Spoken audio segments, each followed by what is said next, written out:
अस्सलाम वालेकुम नाज़रीन, programme uncensored with Fayaz Naich संगत मां है हमारे मेज़बान फयाज़ नाइस। नाज़रीन जो प्रोग्राम में गुफ्तगू कंदासूं टिन मौज़ूअनि ते मौज़ू उहे टे जेके आहिनि उन्हनि में पहिरियों मौज़ू आहे त हुकूमत आइनी तरमीम जे हवाले सां हिकु भेरो ॿीहर कोशिशुनि में मसरूफ़ आहे। उन हवाले सां मुलाक़ातुनि जो सिलसिलो बि जारी आहे।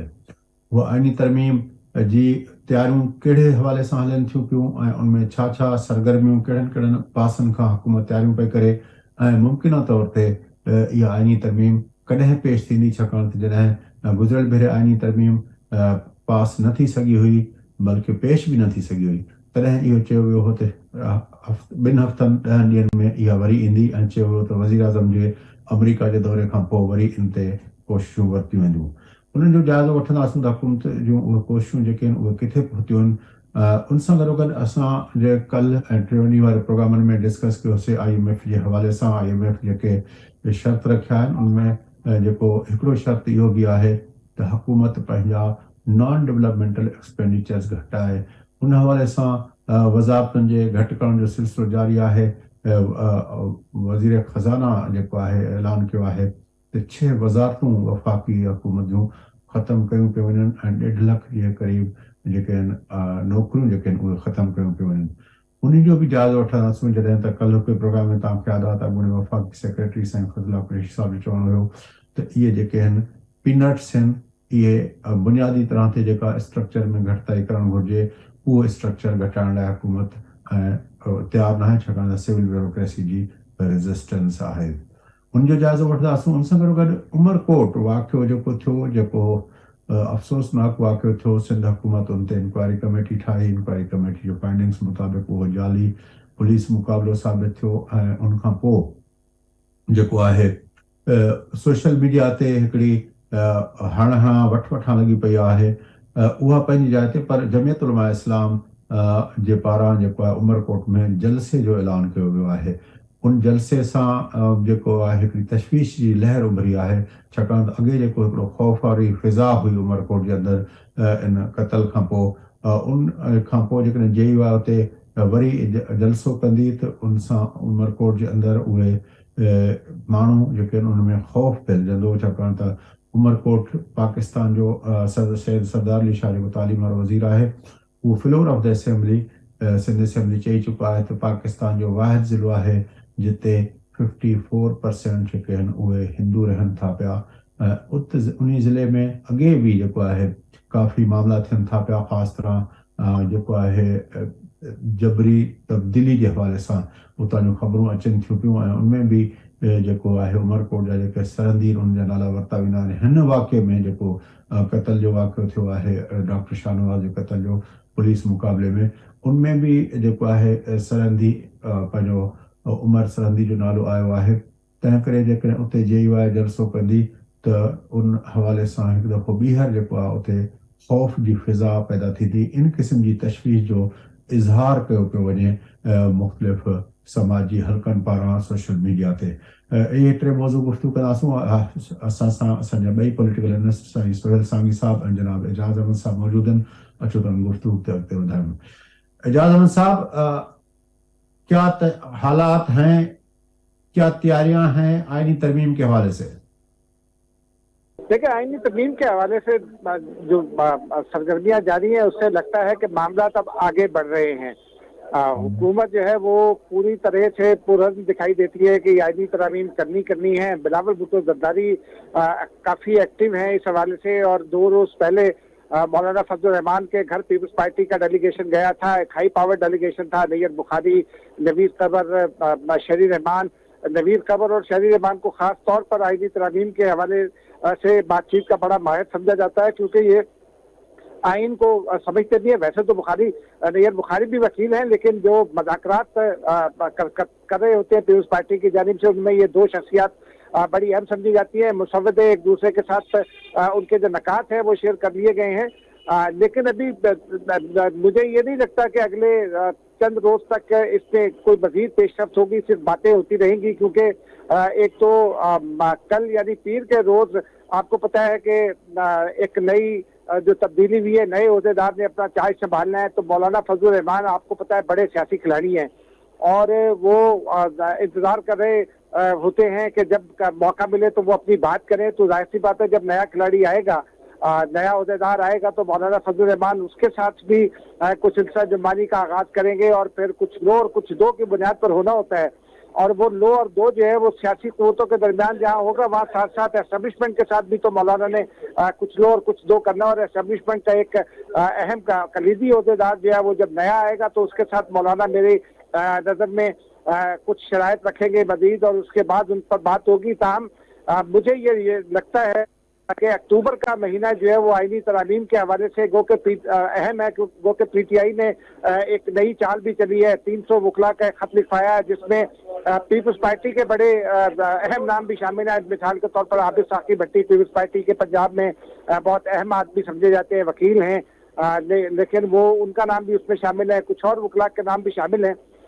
दूसरी जानिब से ये कहा जा रहा है कि ये वकला किसी बार काउंसिल को या पाकिस्तान बार को या सुप्रीम कोर्ट बार को रिप्रेजेंट नहीं करते, लेकिन बहरहाल 300 वकला का खत दिया जजिस के नाम एक इम्पॉर्टेंट डेवलपमेंट है। ताहम उसके बावजूद भी मुझे ये लगता है कि रियासत को चूंकि तमाम बातों से बेबहरा होकर चलना होता है। जब भी रियासत ये तय कर लेती है कि ये मामला होना है, हुकूमतें तय कर देती हैं तो फिर उसके ऊपर आगे बढ़ती हैं और इस मामले पर हुकूमत आगे बढ़ेगी। और यकीनी तौर पर जो है वो अक्टूबर के महीने में ही मुझे लगता है कि ये तरमीम हो जाएगी, आइन का हिस्सा भी बन जाएगी। और ये वकला जो है जो इस वक्त एजिटेट कर रहे हैं, जब ये नई आइनी तरमीम बन जाएगी तो फिर उस पर अमल करने पर भी पाबंद होंगे, क्योंकि अभी गो के वकला जो है वो तनकीद कर रहे हैं ये जो प्रोसीजर एंड प्रैक्टिस ऑर्डिनेंस आया, लेकिन कोई वकील ऐसा नहीं है जिसने इसको ओबे करने से इनकार किया हो। तो ऐसा ही मुस्तकबिल करीब में भी होगा। अच्छा, वो जो खुसूसी कमेटी थी जहाँ पे पीटीआई भी उस गुफ्तगू का हिस्सा थी जो खुर्शीद शाह साहब की सरबराही में काम कर रही थी, क्या वो भी अभी तक मुतहरिक है इस आईनी तरमीम के हवाले से? क्या जो मौलाना साहब का पहले ये इंदिया था कि इस तरमीम के ऊपर पीटीआई को भी ऑन बोर्ड लिया जाए, क्या वो एफर्ट्स भी हालांकि बिलावल भुट्टो ज़रदारी साहब ने तो उस वक्त भी वाजे कहा था कि मौलाना साहब की ये ख्वाहिश है, लेकिन हम कहते हैं कि मौलाना साहब आ जाएं तो 2/3 मेजॉरिटी करके हम ये करवा लें। तो क्या मौलाना साहब के एजेंडा पे अब भी ये है कि वो उनको पीटीआई को भी ले आए उस मज़ाकरात के अमल में?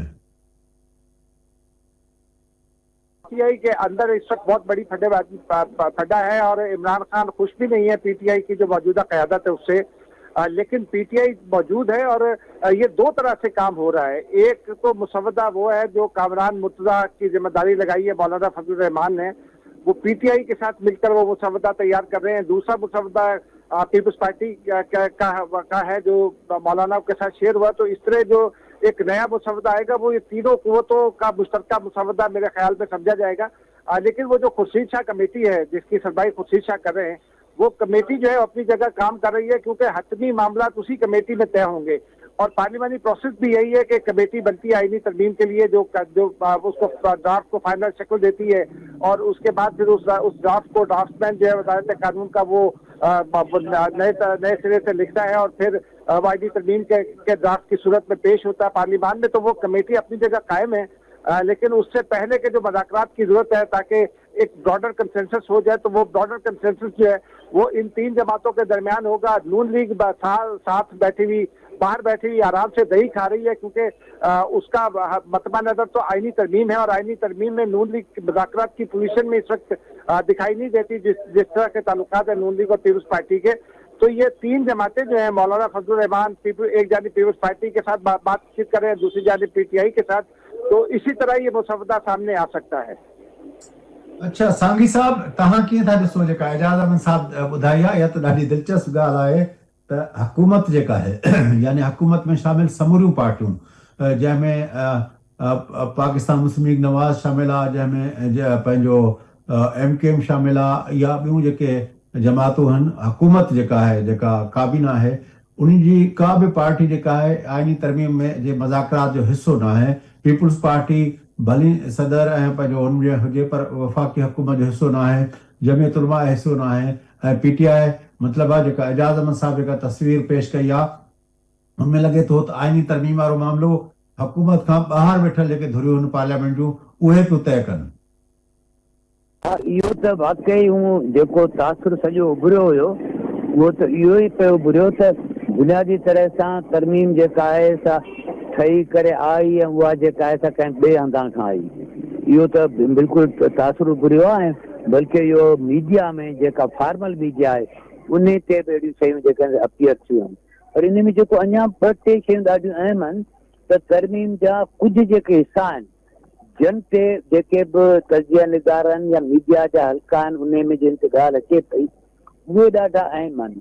हिकिड़ो जेको उन में अहम आहे उहो आहे त भई जुडिशरी जे अंदरि जेके उन में रिफॉर्म जी ॻाल्हि कई थी वञे उन में बज़ाहिर जेको जेका आइनी जेका कोर्ट आहे उन खे ठाहिण वारी ॻाल्हि त ठीकु आहे, पर बाक़ी उनखां अलावा जेके शयूं उन ते जेके आहिनि से सवाल उथारिया था वञनि।